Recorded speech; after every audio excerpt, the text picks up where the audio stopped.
মাজার মসজিদ মন্দির কোনো মানুষের উপাসনালয় যেন আগুন দেওয়া না হয়, ভাঙচুর না করে, আর যদি দেয় আমি চ্যালেঞ্জ করে গেলাম, আমি ফুল ব্যবস্থা করব ইনশাল্লাহ। একজন মৃত ব্যক্তি যতই অপরাধ করুক, মৃত্যুর পরে বিচার করবে কে? আল্লাহ। কথা বলার জন্য অনুমতি দিচ্ছে। আমার একটু পরিচয় দিয়ে এলে সালামটা আপনাদের পরে দিই। আমি বললাম চিস্তিয়া দরবার শরীফের মামি সিং হালুয়া কাকা, ওই দরবারের দেখতে আছি তার গোলাম, দরবারের গোলাম কামলা। সেই কামলা 30 বছর আগে আমি গুরু। বাংলাদেশে 68,000 গ্রামে আমার শিষ্যবর্গ আছে। আমি কথাটি কেন বলতেছি, তো কেউ কাটাছিড়া করবেন না। 68,000 গ্রামে আমার শিষ্যবর্গ আছে। আমি সবার বাড়ি ঘর চিনি না, কিন্তু আমাকে সবাই কম বেশি চিনে। আর এমন কোনো দপ্তর নাই যে ওই দপ্তরে আমার শিষ্যবর্গ নাই। আমি আজকে সেই গুরু, যেই গুরু ভাষণ বক্তৃতা দেই না, সবাই বিচার চাইছে। আমি আমার শিষ্যবর্গ থেকে শুরু করে ডক্টর ইউনূস সাহেব প্রধান উপদেষ্টা, ওনার কাছে আমার কাকুতি মিনতি করে আপনাকে জানাই, আর একটা মাজার যেন বাংলাদেশে, ওলি আল্লাহদের মাজার, একটা মাজারকে যেন কেউ হামলা না করে।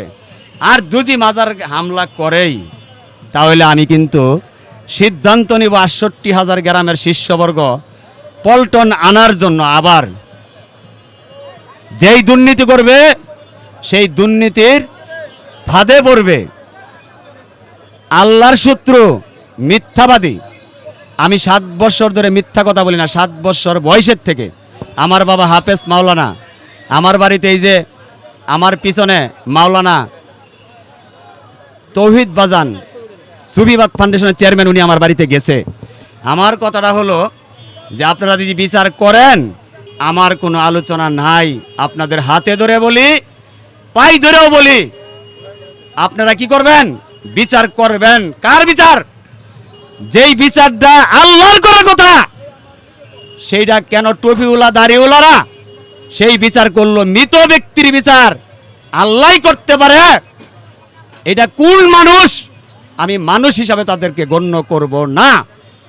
বাথরুমের যে কিট থাকে, সেই কিটের ঘরের কীটনারা, এদের বিচার যদি না করেন, এদের পক্ষপাতিতা করেন, আমি আপনাদেরকেও মানুষ মনে করব না।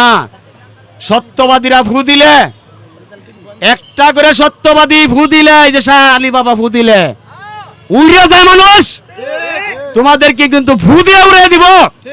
আমাদের অর্থ নাই, বন্দুক নাই, আমাদের কি আছে?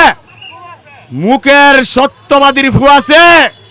আমি যদি এই সুলতানুল আউলিয়া শাহ আলী বুগদাদিয়া রহমতুল্লাহর মাজারে এখানে কথা বলতেছি, ওনার কাছে যদি বিচার দেওয়া যায়, আপনারা কেউ সমন্বয়ক দেশেই থাকতে পারবেন না। ওলি আল্লাহদের পাওয়ার নাই, ওলি আল্লাহদের পাওয়ার আছে, দেখাই না। যদি দেখাইতে বলেন, 30 বছর ধরে গুরুগিরি করি, আমার কোনো ভাষণ নাই বাংলাদেশে। আজকে ভাষণ দিতে আসছি কেন? একজন মৃত ব্যক্তি যতই অপরাধ করুক, মৃত্যুর পরে বিচার করবে কে? আল্লাহ। সেই আল্লাহর উপরে পাওয়ার কার? বর্তমান যারা এই দেশে আইন শৃঙ্খলা বাহিনী বিপদে আছে, আইন শৃঙ্খলা বাহিনীকে বিপদে রাখছে, এরা কত বড় পাওয়ার, সেই পাওয়ার দয়া করে আমি ওয়াকারুজ্জামান সাহেবকে বিনয়ের সহিত, প্রেমের সহিত বলছি, দেশ বাঁচায় সেনাবাহিনী, সেই সেনাবাহিনীর ভিতরে শিষ্যবর্গ কিন্তু আমার আছে। তাদের সাথে আমাকে পরামর্শ করতে দিয়েন না। আপনারা পরামর্শ করে মানুষের স্বাধীনতা দেন। দেশের স্বাধীনতা বহুত পাইছি, সাধারণ মানুষের স্বাধীনতা দেন, সত্যবাদীদের স্বাধীনতা দেন। আমার চেয়ে জ্ঞানী গুণী বড় বড় আলেম, তারা বিচার চাইছে, তাদের সাথে সুর মিলে আমিও আপনাদের কাছে বিচার চাচ্ছি। আরেকটা মাজার মসজিদ মন্দির কোনো মানুষের উপাসনালয় যেন আগুন দেওয়া না হয়, ভাঙচুর না করে, আর যদি দেয় আমি চ্যালেঞ্জ করে গেলাম, আমি ফুল ব্যবস্থা করব ইনশাল্লাহ। আসসালামু আলাইকুম ওয়া রাহমাতুল্লাহি ওয়া বারাকাতুহু।